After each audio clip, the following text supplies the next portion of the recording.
I'm Deanna Parks, and this is the Homestead Project.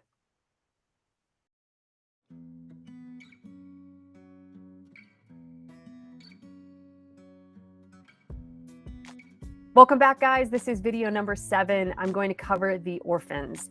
This is a topic that's a little hard for me to talk about, not only because of the massive amount of information that's out there, but also just because of the massive need that there is. A lot of people don't understand that just in their own state, there are more kids than the state has placement for. I have found that to be the case literally in every state that I was researching as I was trying to find a place for the Homestead Project. I mean, I looked into Idaho, Montana, South Dakota, I looked into Georgia, of course, Oklahoma, and I finally landed in Missouri here because of Perryville. So, guys, there is such a huge need. Just in the state of Missouri alone, there are 14,000 kids in the foster care system. 50% of them live with relatives, and the other 50% don't get immediate placement or don't have immediate placement. But that placement could also, when they do get placed, could be anywhere from a short-term shelter to a foster care home that's, foster home that's a family willing, to be able to watch these kids, to a larger group residential community living, to a more secure building setting where there's more 24/7 care for these kids because of their particular situation and needs. So we know that there is a major need for this and a major need for the Homestead Project. Our particular vision is so unique.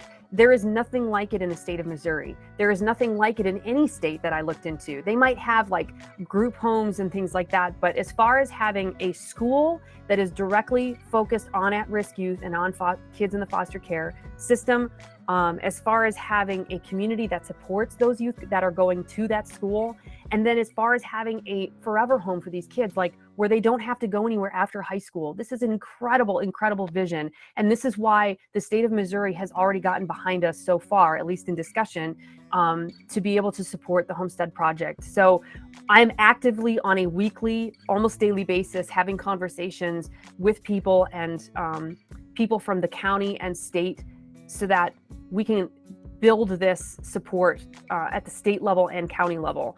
We're still working on grants and scholarships and all of that, but that'll eventually come, and to be able to help support these youth who are part of the Homestead Project. A little bit about my story is that I worked in Oxnard, California for 3.5 years with at-risk youth. And during that time, I realized that I have a unique personality and love for working with at-risk youth. I had no idea that I was kind of unique, but I quickly found out that even my own pastor couldn't last 5 minutes with these kids. So I just love these kids, and I can't really explain why, except I just love working with youth, and the fact that pretty much every teenager is the same. They all just want love and attention and to be listened to, and just have somebody who's willing to walk with them through their life. The youth that were coming from Oxnard, California were primarily Hispanic, a lot of them first and second generation from Mexico. And these kids came from like gang influenced communities.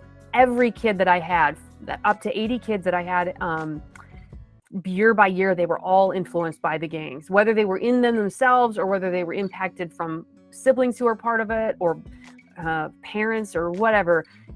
They were influenced by this. So, and eventually I want to make a movie about it because these stories are incredible.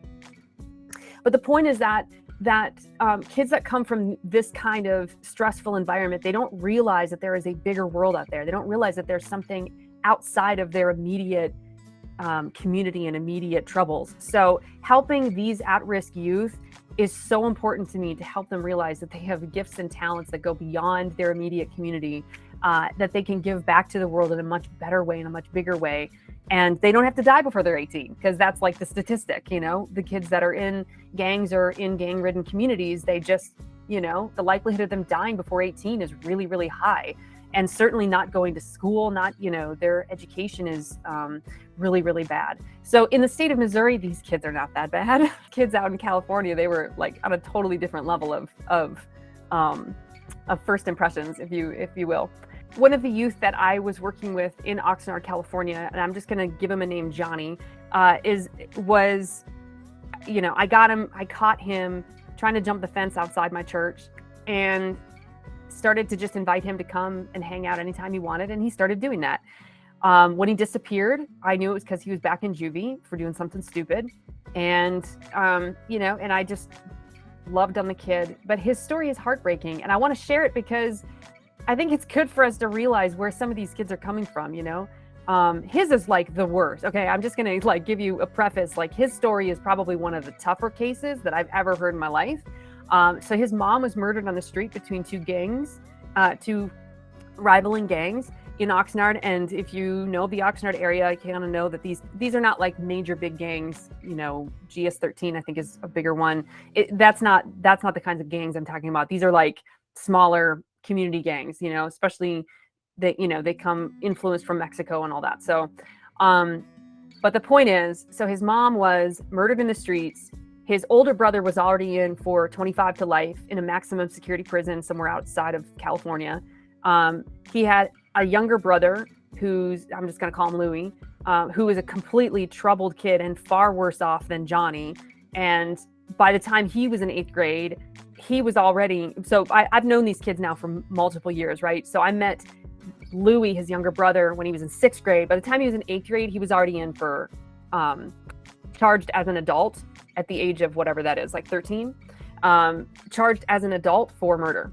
So so that is Johnny's younger brother. And then he has a very much younger sister who, as far as I know, is kept away from that. But Johnny, Johnny's one of those kids who has so much potential. It's like, if we as a society saw some of these kids and took a little bit more time and loving care for these kids, we'd be able to prevent them from the life that they have.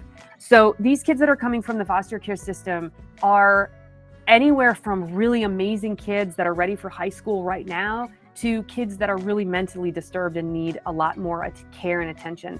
We're going to focus with the Homestead Project initially for those first few years on that first group of kids that's ready for high school right now. They can handle the stress and just regular life and responsibilities with that. So we're focusing on those kids. And right now, from what I was told, just in the Perry County, Bollinger, Cape County area, the Tri-County area of where we're going to put the Homestead Project, that these kids are, that there's 10 to 20 easily. I mean, that was the chief deputy officer who said that. She's like, I could give you 10 to 20 names right now that are ready for that. So we know that there is a need for this. We know that there are kids that are ready for this right now. Even though we're not ready for it, we need to start raising the funds so that we can get the right people in place to build the school, because we have the building. If you watch the previous videos, you understand we have a building, we have land that's nearby, but we need to be able to raise the funds to be able to now put the bodies inside the school, to be able to purchase this land. It's $500,000 that the guy is asking for this land. So we're really needing to be able to purchase these things and get the ball rolling, start developing on the property and that stuff. That is it for me, guys. Please click subscribe, and share these videos and help us get the word out, because unless we do, we are just not going to be able to get anywhere with this thing. God bless you. God love you. And we'll see you on the next video.